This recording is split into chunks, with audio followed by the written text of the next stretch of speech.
right, everybody, welcome to our experience, the ASCP podcast. I'm Chad Wers, Chief Executive for ASCP, joined by my tag team partner, Tom Hansel of Hansel Health. And we are excited today to talk about one of our leading, not bleeding episodes. We're going to talk about employee scripts. Stacking revenue to something all pharmacies and pharmacists need to embrace. There are so many options to add to the bottom line, from vaccine services to at-home programs, administering vaccines, billing incident to physicians, and medication therapy management. One area of low-hanging fruit, though, that helps the pharmacy and impacts the insurance premium for pharmacies' businesses is employee scripts. They say the shoemaker never has shoes. Is pharmacy taking advantage of servicing themselves? And we're super excited to have one of our long-term care pharmacy luminaries, Joe Witt, here today to talk about this issue. Joe, welcome to the show. Thank you, Chad. Look forward to talking with you and discussing this today. Absolutely. Why don't you give us a little bit about you and your history and your background and what you're doing today? Sure, that sounds great. So I started out in long-term care about 35 years ago with a company called Pharmacy Corporation of America, which was a part of Beverly Enterprises. It later became PharMerica, and I stayed with PharMerica for about 13 total years before I went out and stayed in senior housing, but got into some technology business, worked with a group out of Israel. We sold to 3M, then went back into the pharmacy with Lynn Ship Connor, which awesome lady. We all know her, love her, mentor. Was with her for about 3 years before I went to work with Trilogy Health Services and eventually ran their long-term care pharmacy division, which is now Synchrony Health Services. It was PCA Pharmacy at the time. There at Synchrony Health Services we had long-term care clients as well, where we would work with them and provide services to their clients. Currently, and I semi-retired and went to work with Precision Healthcare Search. That's Michael and Tricia Alisansky. And what we do now is we do some consulting, but we do recruiting with the focus in the long-term care pharmacy market. And we are advisors to groups wanting to buy or sell pharmacies, which we've sold, this year we've sold 2 pharmacies for some great people, and we'll continue doing that. So hoping to stay in the industry for a while longer and enjoy it, love it. A great industry to be a part of, although it can be challenging at times. There's ways to move it forward. That's awesome. Well, do you want to talk a little bit about, where you started to think about employee scripts, how that may have gotten started, and ultimately what impact it's had on the businesses you've been part of? Sure. One of the things we were very successful at my previous company was a medication to home program, which sending scripts home with residents who were being discharged. It's a big program right now. And we were looking at that, and we were looking at how we can enhance and better that. And one of the needs that we were looking at is the cost of scripts to our employees through the PBMs and through the insurance. And we looked at, is this a way to save money for our customers?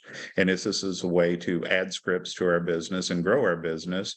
And we did some analysis, came up. It took us about 5 years to open it up and convince our first customer to take advantage of it. So we started out with a large customer service in about 10,000 lives. We took it in-house with our employees. So what it did for us is I feel that it enhance the relationship with the customer. It also, I think it's a big thing we have to look at as an industry, is how do we retain our employees? What are services we can do to attract employees? And this was something that we were able to do to create revenue, purchasing power, but also to help us with turnover and help our employees save money. So I think it was just not a revenue enhancement program, but it was a program to create a positive outcome for the employees of the customer, and build a stronger relationship with the client. Now, were you at the time, was that business self-insured, or did you have just a commercial plan for your employees. And I guess the question I'm getting at, did it take any calisthenics to get the insurer or the PBM to say, oh yeah, you are a pharmacy, you can be part of the network that provides to your own employees? Yeah. So I think if when we were looking at it, we looked at being groups that are self-insured. So I think self-insured is the focus point. I think that makes it a lot easier. If you're taking business your clients are working with, it's more of a challenge, but it's worth it to go through it. If you can go to a client, if you're servicing a nursing home group that has 5,000 employees and you can save them money every year, you're not only increasing revenue for yourself, you're saving them money. So to me, it works both ways. So I think it's a very positive outcome if done correctly. And both the pharmacy and the nursing home, or just the pharmacy, if you're a self-insured pharmacy, if you're large enough to do it for your employees, that is a win-win for you. Does that answer that question, Chad? It does. No, it's great. It's perfect. Because I think, back when I was on the consulting side of practice, we would have different employers come to us and say, hey, what do you know about this? And how does it work? And those were the kinds of questions we would have to answer. And I think what's funny about it is, and we do this, across the country, is we put non-healthcare people in charge of kind of healthcare decisions, and we ask them to make decisions about employee scripts, even though we might do it broadly, and we might, the employer might be picking an off-the-shelf pharmacy benefit. You're still asking them to, make decisions about the kinds of medications that their employees have access to, and that's really difficult to do if you're, a mechanical company, or, a plumbing company, or, somebody that just doesn't delve into healthcare. And I think it's important for pharmacies to go out there and say, hey, we can provide you the resources that you need so that you can make decisions that are to the benefit of your employees, and ultimately to the benefit of the plan that you're providing to the employees from a financial perspective. It's just good business. So it's interesting. And one of the things I think long-term care pharmacies do a great job of, and I was very proud of the clinical group that we had at my last company, is I think they take seriously, is the medication working? Is it the right medication? Is it benefiting the client? And I think that carries over to when you do it for your employees or your customers' employees.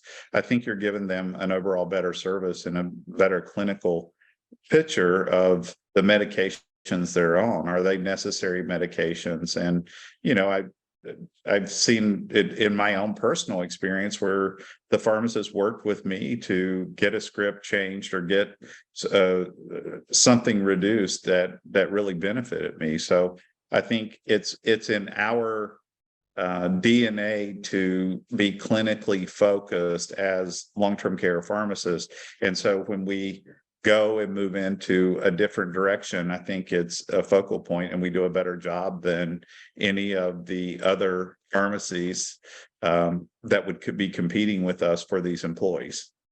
Yeah, I think there's some natural pieces there where our pharmacists are used to working with patients and other clinicians in the med management space. And then there's that other piece that is, from a employer perspective, you want your employees to have access to that because you want them to stay healthy, and you want them on the right drugs because you don't want them to have to go to the doctor and not be at work and, have conditions that deteriorate where they're sick. And there's so many ancillary benefits to having a much more robust pharmacy program for your employees. And to your point, long-term care has been doing that for 50 something years for nursing home individuals, and eventually assisted living, and eventually individuals in the community. Why not have that same approach for your employees? And I know, again, I think if you're a pharmacy that you have a partner that is a nursing home group or an assisted living group that is self-insured, it's a natural fit to be able to enhance your business model, but also save that client money. Yeah, if you Joe, implement the program correctly. Joe, from my experience, and you and I got to work together several years ago because we had just the beginnings of an employee pharmacy kind of open there, and you guys came down and visited us. And I know some of the challenges we had, which was really kind of gaining that popularity. There was certainly some benefits for the employees. They get maybe a 90-day supply, get lower co-pays, get delivered directly to their home. But there also seemed to be, I don't know if just a reluctance to change. They're used to going by and getting their prescription or whatever they kind of had put in place. And so one of our challenges from my experience at my company was just convincing them to do this, even though they did have cost savings and better delivery. What challenges did you guys face when it came to getting your employees on board to do this? So I was very fortunate. I worked with some amazing leaders on the long-term care side that were visionaries, extremely bright individuals. And when they bought into the program, they also worked with us to design the program to where it moved the employees to that employee pharmacy. So we did like the first 90 days was a kind of a soft change over to the employee pharmacy. And then after that, it moved to working with the PBM, working with the HR people at the nursing home group, and moving it in a direction that I would say this company probably has 99% participation, and they have about 15,000 lives. And once the people, I know for me, I'm still get my medications from there. It's much more convenient to have them shipped to me automatically than going to a local drugstore. Let me ask you a question of what challenges did you guys face ramping up and operationally wise speaking? Well, I think there's, if you've done, I mean, and it was a mail order program. And so if you're used to delivering medications and you move to shipping medications, I think you have to try to understand what is the best program for the people receiving the medications and how to ship it and what is cost effective with that. And, thinking about if somebody's on multiple medications, how do you get them on that same cycle where you're able to ship 5 medications to them at the same time versus 1 or 2 multiple times? I think operationally, that is the biggest challenge. Managing, if you can run a nursing home pharmacy, managing employees getting medications is a piece of cake, because it's just more manageable than when you're dealing with a senior resident or a nursing home resident. So I think the big thing was the delivery and managing it and finding out what's the most efficient and effective and safe way to get the meds to the employees and where they're comfortable with them coming. So was one of those methods, Joe, would nurses, let's say it was a nursing client group that you were servicing the nursing home, but they were also doing the employee scripts, would you deliver meds to the nurse at the nurse's station at the nursing home for the nurse? Is that something that they could choose, or was it all mail order? And I'll give you an answer that I think that is a state by state rule or regulation. And so we chose to mail versus do the delivery because of some of the state regulations. Same thing as it is with independent living. There's certain states you can, deliver and drop off, and there's certain states that you cannot. So that's what you have to look at where you're at and what are your Board of Pharmacy regulations or that allow for that delivery. Makes sense. So where does a pharmacy start at if they wanted to kind of investigate to see if this is the right thing for them to do? What would you advise what boxes do you think that they should check off to see if this makes sense? Well, I think it depends on what you're doing. So I think if you're let's say a pharmacy that you have 50 employees and make it go and be a part of somebody like the group you were a part of or the group that I was a part of, where you're going to service the nursing home. You have to do an analysis of what the spend is currently if they're self-insured. You have to look at that spend, and then you have to do some analysis to look at see if you can save them money and what it's going to, how many your participants you're going to need, how you're going to manage it. And you do that analysis and look at what you can reduce that spend to. And is it going to impact your purchasing? Is it going to impact your buying power? Is that going to be enhanced? So you have to do a really good analysis, and you're going to need a clinical pharmacist that has an analytical mind to work through that analysis with your PBM, and you're going to have to get data. And you're going to have to look at where you can save, and you're going to have to structure your program around that group. And if you go to another group, you're going to have to do the same thing. Does that make sense? Yeah, no, it certainly does. And one of the things that I noticed from my experience is there's a handful of drugs, we can call them specialty meds, that really changes the data quite a bit. Did you find that same experience, or there's 4 or 5 medications, or maybe just not even 1% of your employees that as you're analyzing this, that you may or may not want to bring those into your formulary and have them continue what they're doing? Did you find the same thing? Yes, the specialty meds were very high cost, but here's the thing you have to remember: if you're self-insured, you're paying for those meds. So if you're a self-insured organization, you're paying for those already. So what you have to look at is, can you reduce that cost for yourself and that organization? So you have to benefit both of you. And typically you can reduce the cost. If you're a long-term care pharmacy and you're going to bring your employees in, or you're going to create an employee-focused pharmacy for a larger group, then you can reduce that cost for them. Employee retention is critical right now. Like pharmacists, sometimes it's hard to find pharmacists in certain areas. I mean, that's one thing we're doing with precision healthcare is recruiting, and it can be very challenging. So you need to be able to separate yourself as a pharmacy, and you need to look at perks, employee drugs. I mean, imagine that every employee there can just pick their medications up there, and they don't have to stop going home when they're running home to pick up their child. It saves them time, and it hopefully can save them money. What a novel idea of the insurance company and the pharmacy working together. I've never heard of such a thing.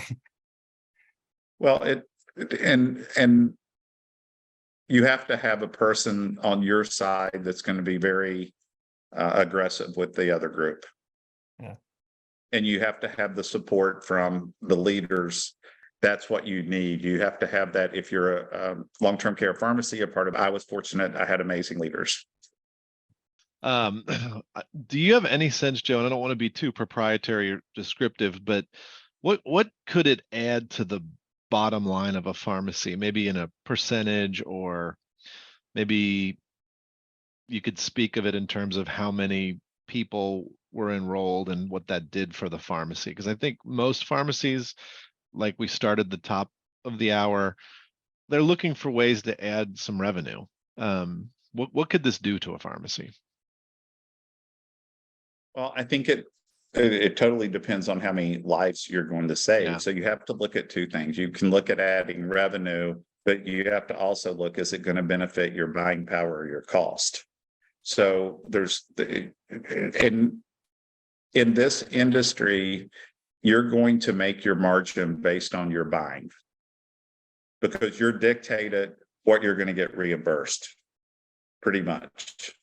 So you have to really look at the buying. So is it going to increase your buying power?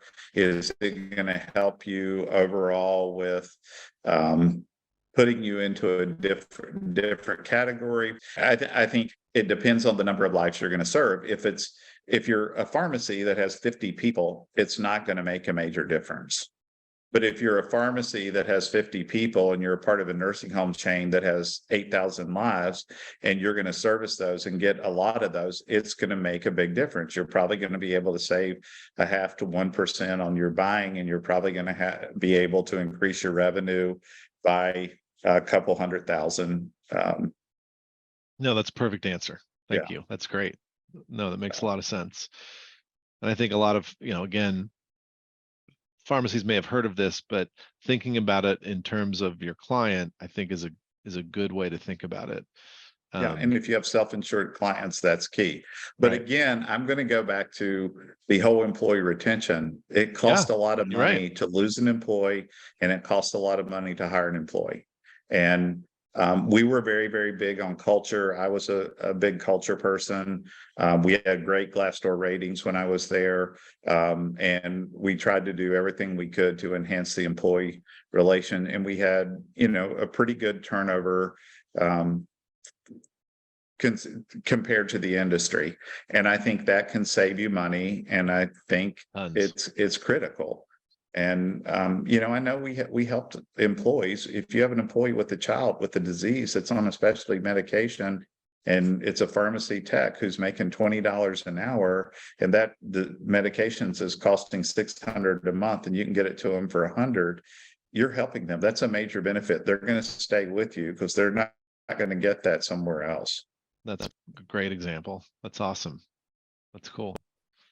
So where does a pharmacy go from here? They get this up and running and they're servicing their employees. How do they grow this business to reach out and to continue prospering? I think it would be critical to look for your clients, your current clients that have enough critical mass to make sense for them that are self-insured.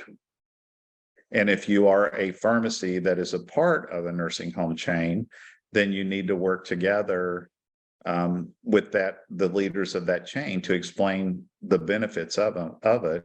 And I can tell you, it's hard. People are so busy.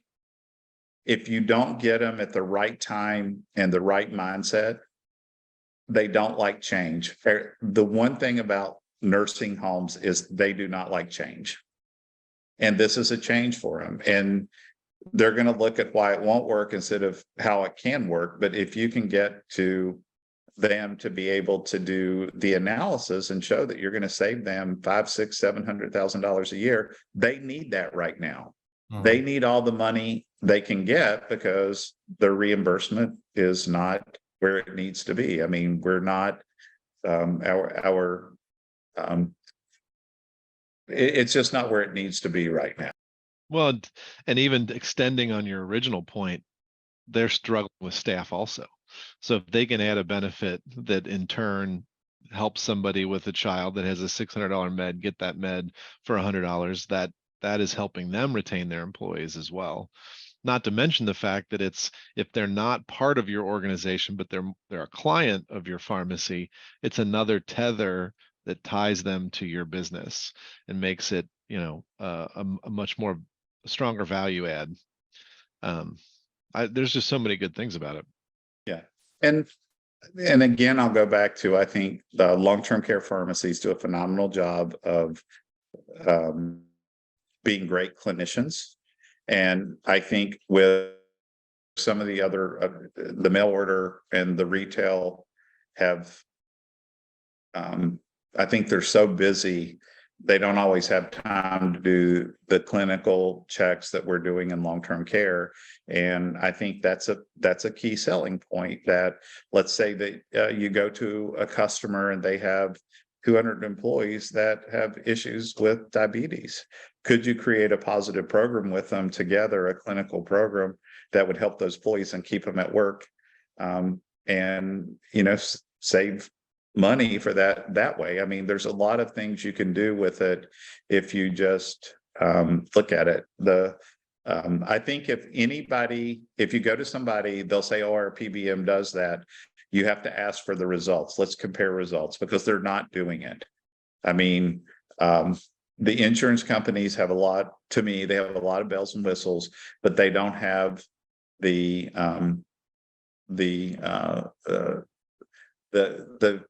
hands or the commitment or the partnership to that nursing home group that you would have as their pharmacy provider. Yeah, there's no doubt. I mean, even the biggest PBMs don't work with their insurance companies. They seem to be, in conflict. The PBMs don't have really a lot of incentive to decrease the medications, but the insurance company still does. And this is a perfect world where it all kind of works together for the benefit of the patients. And deprescribing, I think, is a real thing in this situation. I know that Trilogy is very advanced. You guys over at PCA/Synchrony had a lot of different revenue streams, a lot of different models. Where would you rank this employee script idea and revenue stream as far as in your list of things that long-term cares should concentrate on doing? Yeah. Again, I think that you have to look at the benefits and not just the revenue. It's not an extreme revenue stream just because it's not going to make or break your business, but it also is going to depend on how size and how big you are. And it's going to give you better buying power if you're large enough. And that's where it's going to help you overall.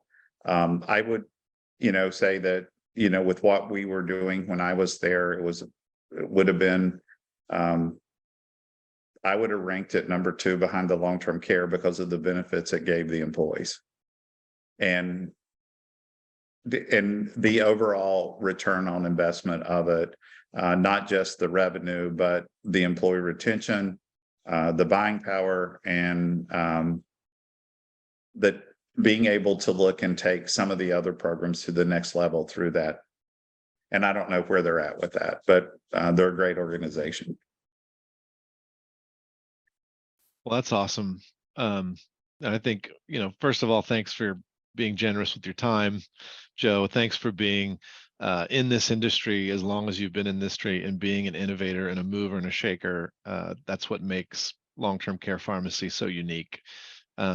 I think the last piece of what you talked about really, we talk about it a lot on this podcast and a lot at ASCP, but it's relationships. When you have a relationship with your employees, when you have a relationship with your clients, when you have a relationship with your patients, that is what makes the difference in quality in terms of care. And it's what makes our jobs interesting. The further we get away from relationship, whether it's because a PBM forces you to a mail order pharmacy, that's where things break down. And this is just another example of how to foster and build better relationships with all of those different individuals, the employees, the patients, and the clients. So thanks for being on today and sharing that. And thank you guys for what you're doing for the industry at ASCAP. We very much appreciate it. I was a big supporter of it and really, really appreciated everything that is being done for our industry. Awesome. Well, thanks, Joe. Tom, any last words?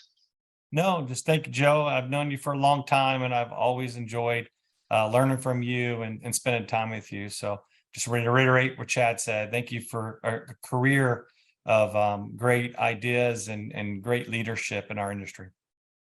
Thank you, guys. I'll take advantage of that and throw a plug in. Our annual meeting is end of October in Orlando, Florida. If you go to ascp.com/annual, you can register for our annual meeting. I know we're actively in the registration process and we hope to see you there. You'll meet great people like Joe and Tom and myself and be able to network with those relationships that are so important in long-term care. So thanks everybody. And we'll see you on the next podcast.